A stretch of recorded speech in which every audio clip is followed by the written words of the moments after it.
puisque vous avez travaillé dans le département de la vente, vous avez fait du marketing, vous avez œuvré pour la fusion Air France KLM Cargo, et maintenant vous êtes directeur du service client Europe d'Air France KLM Cargo, et à vos heures perdues, vous êtes un musicien talentueux. Voilà. Talentueux, je ne sais pas, je ne peux pas en juger. Oui, effectivement. Et alors,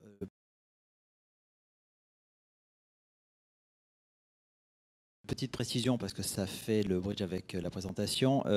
Accessoirement, je m'occupe de pas mal de projets au sein de la compagnie et j'ai été chef de projet pour l'implémentation de l'outil CRM qui a été le point de départ au réseau social d'entreprise dont je vais vous parler tout de suite.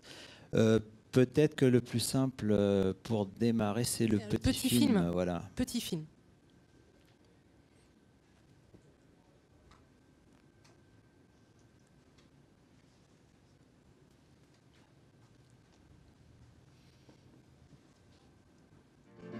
Tout le monde connaît Air France, KLM, Martinair, ses compagnies aériennes. Ce que l'on sait moins, c'est que Air France, KLM Cargo et Martinair Cargo représentent un groupe qui est le leader du transport de fret aérien dans le monde. Chaque jour, nous transportons des milliers de tonnes partout dans le monde et ça requiert énormément de réactivité. Cette réactivité, nous en avons besoin au quotidien puisque nos équipes sont géographiquement éclatées partout dans le monde. Le fait d'avoir un réseau social d'entreprise nous permet d'interconnecter l'intégralité de nos équipes sur le terrain. Un exemple, je suis sur un post que je lis par intérêt, pas nécessairement en lien avec mon quotidien, et puis pratiquement dans la minute, je reçois une demande client qui traite exactement de ce sujet. Il s'agit d'un grand compte, il faut répondre rapidement. J'ai tout de suite à disposition des éléments de réponse et surtout la totalité des gens qui sont intéressés dans la structure par le sujet, immédiatement disponibles. Pourquoi s'en priver? Aujourd'hui, grâce à Chatter, nous sommes capables de créer des groupes qui répondent à une problématique à l'instant T et grâce à ces groupes, de fédérer des savoirs et de diffuser de l'information très rapidement au sein de nos équipes pour leur permettre d'être plus réactifs dans leur quotidien. Aujourd'hui, Chatter, c'est une évidence. Il y a 18 mois de cela, à peu près, on ne le connaissait pas. Et aujourd'hui, il nous aide à bâtir notre avenir.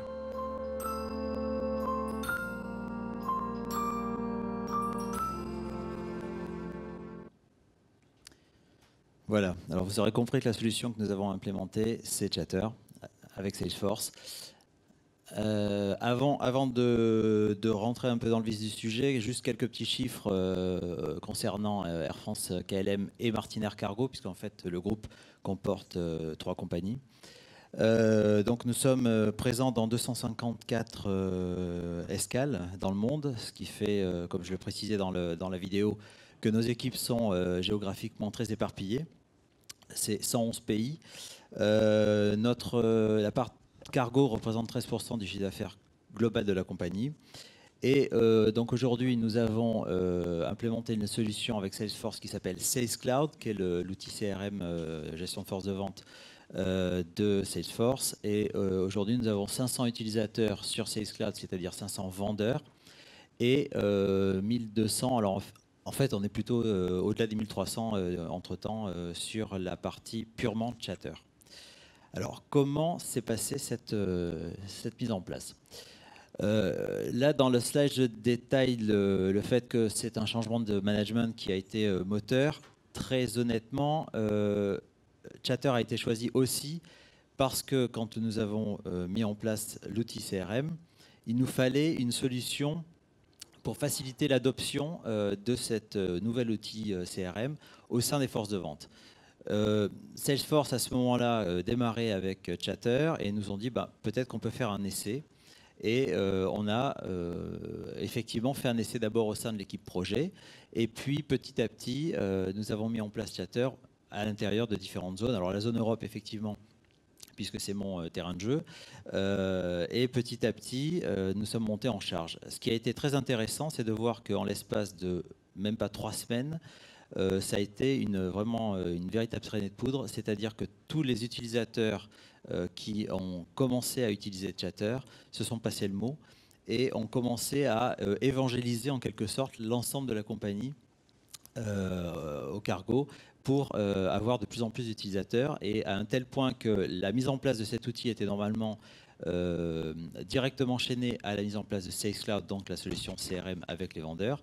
Et en fait, on avait des demandes directes d'utilisateurs qui voulaient uniquement chatter, qui voulaient tout de suite être sur le réseau social d'entreprise pour rejoindre leurs camarades. Donc ça a été un véritable succès.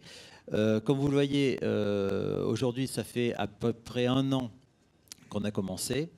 La montée en puissance a été assez rapide uniquement ces dernières semaines, je serais tenté de dire, avec le déploiement du reste du monde où effectivement nous commençons à avoir de plus en plus de collaborateurs reliés à cet outil. Alors comment lancer Je serais tenté de dire, allez-y, il n'y a pas de question à se poser. Ouvrez la porte, c'est vraiment le meilleur moyen de fédérer les équipes.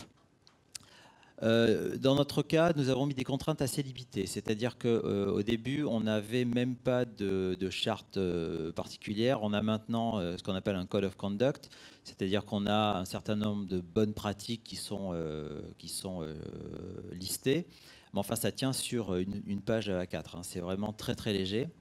On a maintenant aussi un modérateur, mais qui, en 1 an, est intervenu 2 fois, et principalement pour des problèmes de langue, c'est-à-dire des gens qui postaient dans la langue locale, alors qu'il est établi que la langue utilisée sur Chatter au sein d'Air France KLM Cargo est l'anglais.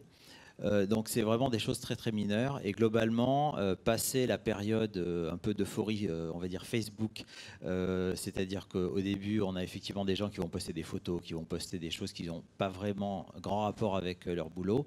On est maintenant sur un réseau qui est exclusivement business.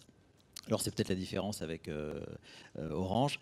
Nous, on n'a pas de communautés qui sont autres que des communautés liées directement à l'activité des personnes au sein de la compagnie. Alors bien sûr, il faut évaluer à partir d'un certain moment ce que vous avez fait. C'est-à-dire, c'est pas le tout d'ouvrir la porte. Il faut aussi regarder ce qui s'y passe.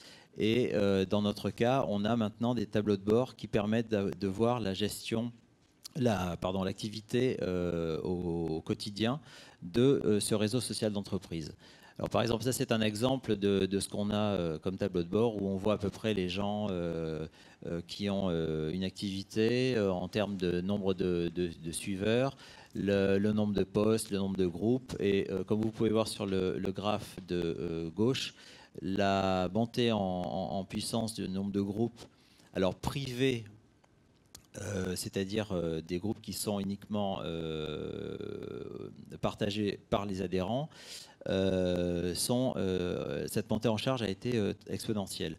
Pourquoi des groupes privés? Parce que sans doute au démarrage d'un réseau social d'entreprise, vous avez toujours des gens qui ont un peu de mal à poster parce que ils ont peur d'être vus par leur patron, ils ont peur de réactions d'autres personnes. Le principe d'un groupe privé permet d'avoir une communauté qui partage un intérêt commun, un sujet commun, ce qui fait que la plupart des gens sont beaucoup plus à l'aise pour le faire plutôt que dans un groupe public.